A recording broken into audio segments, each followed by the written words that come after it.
Hope you guys are doing well today. Congrats, you're pretty much at the finish line, so congrats, we made it. So my name is Dominic Zappa, I'm Trent Alton. I'm Natalie Fry. and this is our Cape Carriage Tour.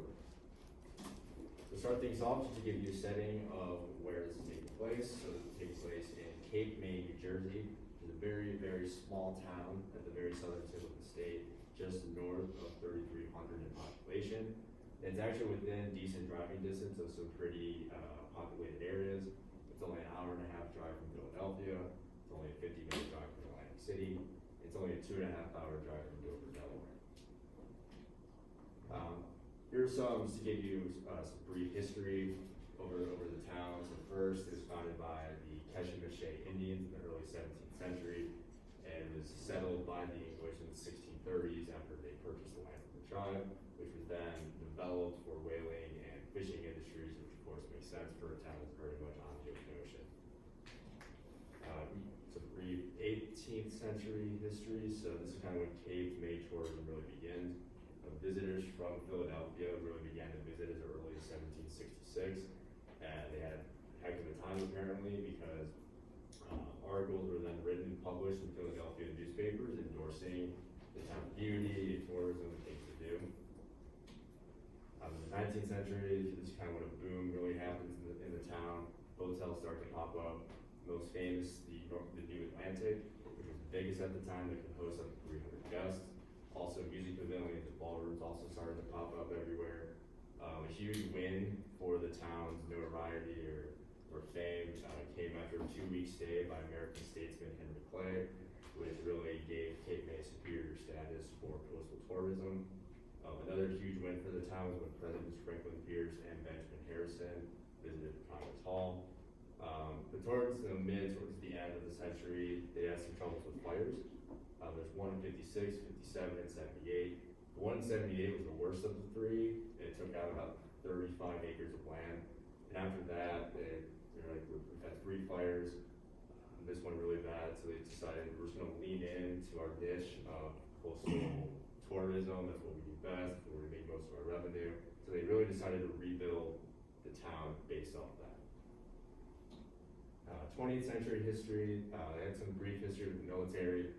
After some failed hotel ventures went under, they were used as hospitals for the military. 1,100 acres was then purchased by the Navy to be used as a base for World War I. And at the conclusion of World War I in 1925, the Coast Guard eventually took over that very same base. And to kind of wrap things up, another huge help to the town was the installation of the Garden State Parkway, which is essentially just a turnpike. It allowed for much easier access to the town as it begins and ends at the very northern tip of the state and goes almost directly down to the very southern tip. There was also infamously the Ash Wednesday storm of 1962, which destroyed, again, very much the town, unfortunately, if not damaged everything severely. So after that, they moved many properties inland to help protect them from future destruction.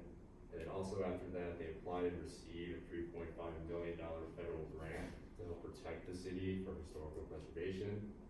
With this money, they installed a seawall, they rebuilt the boardwalk from the storm. They also helped install ferry services going to and from the state of Delaware. So how this tour will impact our community? Cape May has a great tour season in the summer months, mostly because of its beaches. And our tour is going to start when that ends. So that drops off in the beginning of September. So our tour is going to start towards the end of September and run through October, and it will end around at the middle of November when the winter starts to come in. This will help local businesses produce a greater income during those months when tourists starts to drop down. So the tour is going to be a 3-hour-long carriage ride, and it'll take you through Cape May, New Jersey. So children 12 or under will be free. People 13 through 20 will be $50. This is because food and alcohol is included. So the price does go up to $75 if you're 21. And seniors and military will be $60. All right, so the reason that this is going to be a carriage tour, this is an old colonial town. Many of the original transportation was horse and carriage. That is something that the town has maintained through all of its history. And actually began to highlight on that once the tourism became very popular, and it would actually give carriage tours throughout the city. You can go any time of the day, even into the evening, to receive a carriage tour during normal tourist hours. But typically those start to drop off into the seasons where there's not as many people, which is why we would, if we did this tour, we'd be able to increase the profit for those carriages. And the nice thing about having carriage tours is you're able to, with COVID and everything, have them individual for, have a family in the carriage. You don't have to worry about social distancing so much. You're still able to have those tours. And also you have a night that's not as busy. You only have 3 carriages out, where you have a weekend where you can have 6 to 10 carriages going around. So it helps with the flexibility of the carriages and really makes it a possibility for this town to have, and includes it with the history, because some say that when you walk through the streets at night in the colder months into the fall, you can hear carriages going past you when there's none around. So stops along the way. We would start this at Sunset Beach. Sunset Beach is a very iconic location. They say it's one of the most beautiful places in the Northeast to be able to actually sit and watch a sunset. So we would start it off there. That is also where we would end the tour. That way people would be able to get back to their cars. So it would circle through a path. Sunset Beach is that topmost green pinpoint on that map. Then we would continue on to the lighthouse.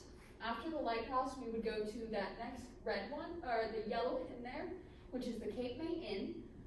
Followed by that would be the Hotel Makeover. Followed by that, we would go to the Angel of the Sea. The Southern Mansion would be the next blue pin up top. And then it would come down to this red pin right here for the Boiler Room, which is where dinner would be served. And then finally, it would take you back to Sunset Beach. So the Cape May Lighthouse. This was built in 1823. This was actually the 3rd lighthouse of the town.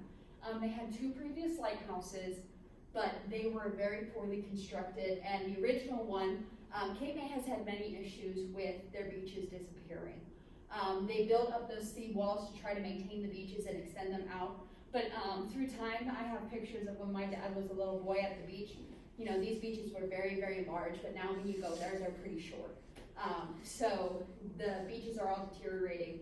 So one of the original lighthouse has crumbled, and where it originally stood is no longer, it's underwater now. Then this next lighthouse, the last lighthouse here that you see, it wasn't lit until 1859 because the one before it was still standing. Once that was no longer safe to operate, then they moved over to this one and tore the other one down. This is very cool because at the base of the lighthouse, they built a museum area.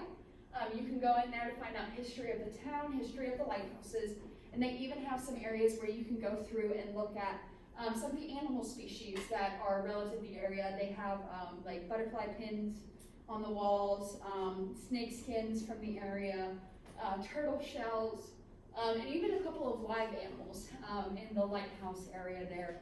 It's free to go in there, but they do ask for donations and stuff to help the upkeep of the lighthouse. The ghost stories that go with it, there's not any tours given through the lighthouse, but when people go into the lighthouse areas in the evenings, they say it feels like someone's walking with them, or they'll feel a cool breeze walking past them. It feels like you're never alone in there. So the second stop will be the Cape May Inn. The Cape May Inn was built in 1894.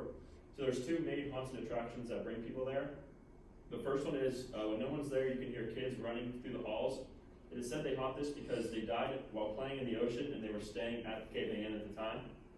The second one is the 5th floor is supposedly haunted. When no one's there, you can hear the doors closing, voices, and lights will even turn on. All right, next is the Hotel Makeover. This hotel sadly has a very sad history. It is one of the youngest hotels in the area as it was built in 1916. The original owner for the hotel, many said she struggled with depressions and mental illness. One day she decided to go out to the beach, go for a swim, and when she came back, she sadly decided to take her own life via gun. This is important because her room was room 10. Many people who stay there say they can feel her presence and they hear her crying, and also have been woken up in the middle of the night by the sound of a gunshot. In this building, there's also a man that they say resides in the basement. They call him the Growler because all of the VPs that they've had from him have him talking in a very growling tone, or actually growling and yelling at people. Next is the Angel of the Sea. It was originally built in 1850, but this is actually not the original location of the building. The building has been moved twice from when it was originally built. When it was moved the second time, the owners decided to take the building, cut it in half down the middle, and turn the one side of it. The side over here was the part that was turned, so that way they could have more rooms that had a sea view because of the popularity of tourism to the area. So they cut the building in half, rotated part of it, and then built up in the middle. This location is actually the #2 most popular bed and breakfast in the country, and it is also the #2 most haunted place to stay in all of New Jersey. They say that in the 1980s it was not used for a hotel purpose. The owner decided to have it as a rental place. So there are many employees of the town and students and things like that that live there. And at that time, there was a girl, they said she was running late for something and she was hurrying back to get changed, but she had left her keys in her room. Because she didn't want to take any extra time, she didn't go down to the front desk to get let into her room. Instead, she went out through a window access that was very near to her room and decided to climb along the outside of the building to try to get into her room. This was made difficult because there was a screen right outside her window, so when she pulled the screen off, she lost her balance and sadly fell to her death. Many people say you can actually, when you stay there the night, people say they see a girl's face peer into the window while you're staying there at night, and hear actually the sounds of her trying to pull the screen off. This is the Southern Mansion. This is one of the older buildings in the town that is in its original location. This is one of the few buildings that was not affected by the Great Fire that Cape May had, as it was pretty much separate. It is on the largest individually loaned plot of land owned in more of the town area instead of the northern farmland area. This is it is a bed and breakfast that you can go and stay at, and they say that the original owner's niece, her name was Ella, she still runs through the hallways, and sometimes guests say they play with this little girl, and then they ask the front desk, oh, whose kid is this? And they'll say, oh, it's actually the original owner's niece. So people still have interactions with her, and she's a very happy, positive ghost. Not anything dangerous with her, but she'll just like play jokes on people and play with you. Moving on to the boiler room, which was located at Congress Hall. Actually built into the initial boiler room of the hall, which is also has been deemed haunted, as voices have been heard in some back rooms and such, which many suggest could be those who were in the building when the original Congress Hall was burnt down. So there's even a little spookiness when you're at dinner. So food and or drinks could be paid for depending on what package you buy. Offerings, so their specialty is oven baked pizza. You can also, those of age, can enjoy some premium cocktails, some wine, and even some craft and domestic beer. And I've actually had dinner there before. It's a very cool area to go. The pizza there is very, very good. So the last location would be Sunset Beach. We've come back here and in the evening stop because there are these old train tracks. They call them the ghost tracks. Sometimes they're there, sometimes they're not. It depends on whether or not the sand is covering them up. Depends if they're, washed in with, like the tide washes the sand away or not. People say that if you go and sit on the beach around midnight, you'll actually be able to sit and hear old train whistles while you sit there, even though there's no trains that run. As you can see, they're all covered with barnacles and old now. Another thing that happens on Sunset Beach is they say they see a slave girl being chased by, they don't know if it's a pirate captain or colonial captain, but they say you can see, oftentimes on a full moon, you see physical apparitions of a slave girl being chased by this captain as she's like running away from him. Then also on this beach is the World War II lookout tower. Like we said before, this place has been affiliated with the military. In that World War II area, there's also multiple sunken ships, there's a museum there as well where you can find out more information about the military history and see some of the ships that have sunk and some of the hauntings that are associated with that.